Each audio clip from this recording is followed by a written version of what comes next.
Next question number 8 में देखते हैं क्या कह रहा है कि एक सीरीज है एपी जिसमें टोटल नंबर ऑफ टर्म्स कितना है 50 और क्या है उसमें जो थर्ड टर्म है वह 12 है उसका वैल्यू और जो लास्ट टर्म है उसका वैल्यू 106 है।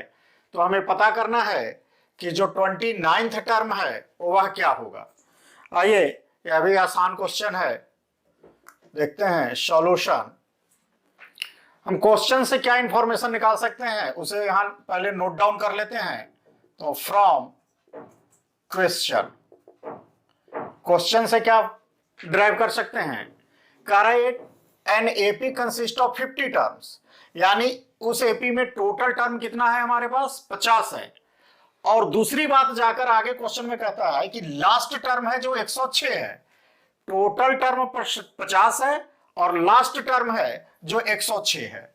कहने का मतलब अगर ये दोनों स्टेटमेंट को हम मिला दें तो कह सकते हैं कि जो 50वां टर्म है उसका वैल्यू क्या है 106 है। यही क्वेश्चन का ट्रिक है यहाँ पे।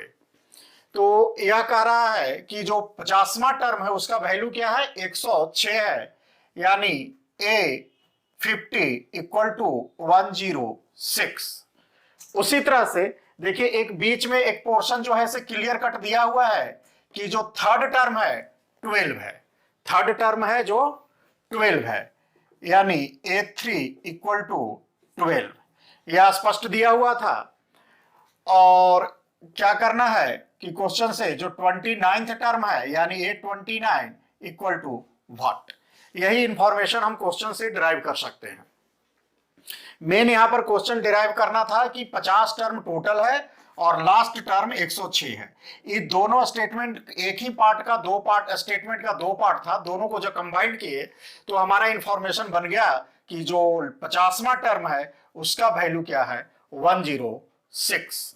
अब आइए जो फॉर्मूला हम लोग जानते हैं उस पर चलते हैं। वी हैव दैट, क्या जानते हैं, a n equal to A plus n minus 1 into d. अब आइए पहले हम एक बार चलते हैं 50वें टर्म के लिए यानी लास्ट टर्म के लिए, यानी A50 equal to A plus 50 minus 1 into D. A50 का वैल्यू कितना है हमारे पास 106 इक्वल टू ए प्लस 50 में से एक चला गया 49 डी। इसे हम मान लेते हैं इक्वेशन नंबर फर्स्ट। इसी तरह से A3 का चलते हैं, इसी तरह से अगर चलेंगे तो क्या होगा हमारा A3 equal to A plus 3 minus 1 into D. और A3 का वैल्यू कितना है हमारे पास 12 इक्वल टू ए प्लस 3 में से एक जाएगा 2 डी। इसे मान लेते हैं इक्वेशन नंबर 2।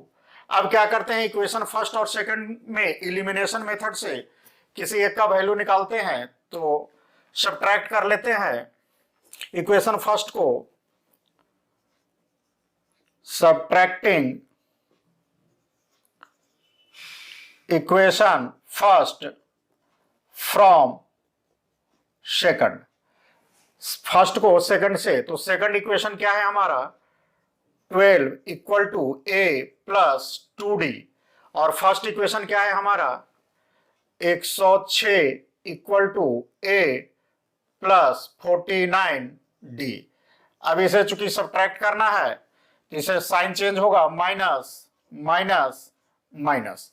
अब ये हमारा क्या हो जाएगा माइनस प्लस कैंसिल हो जाएगा। अब जब माइनस प्लस कैंसिल हो जाएगा, अब देखिए 106 और 12 में बड़ा कौन सा है 106, तो साइन बड़े का यानी माइनस, और 106 में से चला गया 4, 6 में से 2 चला गया 4, और 10 में से 1 चला गया 9, 94। किंतु साइन क्या होगा माइनस में। उसी तरह से यहां भी साइन क्या होगा माइनस में, क्योंकि यह 49 है और ऊपर 2 है। अब यहां क्या हो जाएगा 9 में से 2 चला जाएगा तो 7 और 4 47d। इसलिए d इक्वल टू क्या होगा, अभी देखिए m माइनस और m माइनस कैंसिल हो जाएगा, यानी 94 अपॉन 47।